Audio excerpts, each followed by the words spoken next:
দুনিয়াতে এই মোবাইলের ভার বহন করা যত সহজ, আখেরাতে এর দায়ভার বহন করা তার চেয়ে অনেক কঠিন হতে পারে।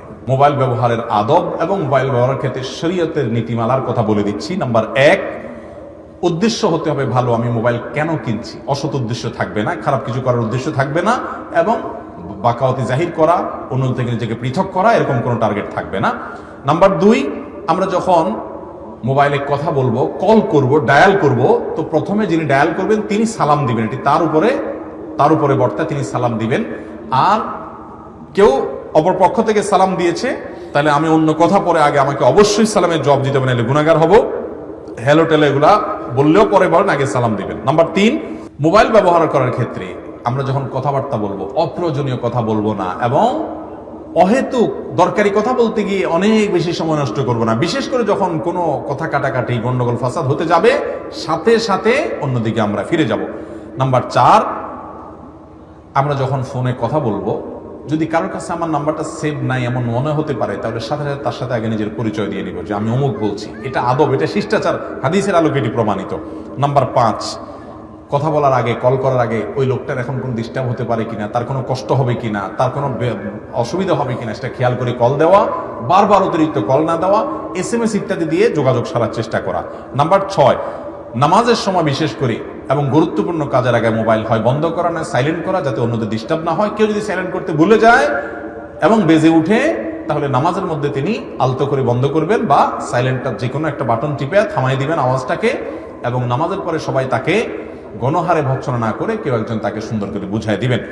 নাম্বার 7, মোবাইল ব্যবহারের 7 নম্বরের আদব এবং শিষ্টাচার হলো, মোবাইল ব্যবহার করার সময় খেয়াল রাখতে হবে যে আমার মোবাইলে কোনো গান, কোনো মিউজিক যেন রিংটোন হিসাবে সেট করা না থাকে। কোরআন তেলাওয়াত রাখবো না, অন্য কোনো ভালো না নর্মাল কোনো সাউন্ড আমরা রাখবো। নাম্বার 8, বড়দের সামনে, মা বাবার সামনে, শিক্ষকদের সামনে, গুরুত্বপূর্ণ মিটিংয়ে বা যে কোনো ব্যক্তির সাথে আপনি যখন কথা বলবেন, তখন মোবাইল টিপি করবেন না। এটা আদবের খেলাফ, শিষ্টাচারের খেলাফ, এটা অভদ্রতা, অসৌজন্যতা, ওই লোকটার প্রতি অসম্মান হয়। হাদিসের আলোকে এটি একেবারে স্পষ্ট প্রমাণিত, যেটা আমরা বিস্তারিত বলেছি। নাম্বার 9, আপনি যখন কথা বলবেন কারোর সাথে, অন্য লোকরা থাকলে সেখানে হঠাৎ করে লাউড স্পিকার দিয়ে দিবেন না। এতে যে ব্যক্তি কথা বলছেন তার প্রাইভেসি নষ্ট হয়, তার আমানতের খেয়ানত হয়, গুনাহ হয়। এবং বিশেষ করে যখন কথা বলে আপনি তার কথাগুলো রেকর্ড করে রাখলেন, তার ভয়েস রেকর্ডটাকে অন্য কারোর কাছে ফরওয়ার্ড করলেন তার অনুমতি ছাড়া, যেখানে তিনি অসন্তুষ্ট হবেন, এটা করা যাবে না। নাম্বার 10, ছবি তোলার ক্ষেত্রে বিশেষ করে যথাসম্ভব অপ্রয়োজনীয় ছবি না তোলা। আর যদি একান্ত তুলতে হয় তুলবেন, কিন্তু কারোর কারোর ব্যক্তিত্ব বা কারোর প্রাইভেসি, পার্সোনালিটি নষ্ট হয় এরকম কিছু, বিশেষ করে মেয়েরা ছেলেদের পরস্পর ছবি গোপনে তুলে মজা নেওয়া, এগুলো করা যাবে না, এগুলো গুনাহের কথা। 11 নম্বর হলো অন্যের মোবাইলের দিকে তাকানো, অন্যের মোবাইল ঘাটাঘাটি করা, তার প্রাইভেসি গুলো দেখা, ছবি গ্যালারি ইত্যাদি ঘাটাঘাটি করে, এগুলো যাবে না, নাজায়েজ করা, গুনাহের কথা। 12 নম্বর হলো মোবাইলের সবচেয়ে বেশি অপরাধ হয়ে থাকে চোখের গুনাহ, সেটা হারাম ভিডিও দেখে, হারাম কোনো রগরগে বর্ণনা পড়ে, কিংবা হারাম কোনো ছবি দেখে, এগুলো থেকে নিজেকে বাঁচানোর জন্য সংগ্রাম করতে হবে। যদি না বাঁচাতে পারেন, প্রয়োজনে স্মার্টফোন বিক্রি করে নর্মাল ফোনে চলে যান, তারপর আপনাকে গুনাহ থেকে বাঁচতে হবে ভাইরা। আর 13 নম্বর হলো মোবাইলে সময় কাটানোর জন্য গেমস খেলা, অযথা ফেসবুক, ইউটিউবে স্ক্রল করতে করতে ঘন্টাকে ঘন্টা অপচয় করা, এটা থেকে বেঁচে থাকতে হবে।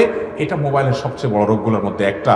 আর 14 নম্বর শিষ্টাচার হলো বাচ্চাদেরকে যথাসম্ভব মোবাইল থেকে এবং এই যে ডিভাইস থেকে দূরে রাখা। এতে তাদের দুনিয়াও ভালো হবে, আখিরাতও ভালো হবে ইনশাআল্লাহ। আল্লাহ তাআলা এই স্মার্টফোন এবং মোবাইলের ব্যবহারের ক্ষেত্রে আমাদেরকে আল্লাহর সমস্ত বিধিবিধানগুলোকে লক্ষ্য করে, শরীয়তের হালাল হারামকে লক্ষ্য রেখে, নবী সাল্লাল্লাহু আলাইহি ওয়াসাল্লামের সুন্নাহ এবং নির্দেশনাগুলো লক্ষ্য করে তারপরে এই মোবাইল ফোনকে ব্যবহার করার তৌফিক দান করুন।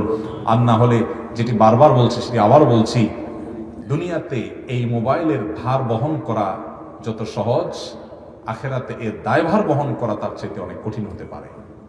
আল্লাহ আমাদেরকে বোঝার তৌফিক দান করুন।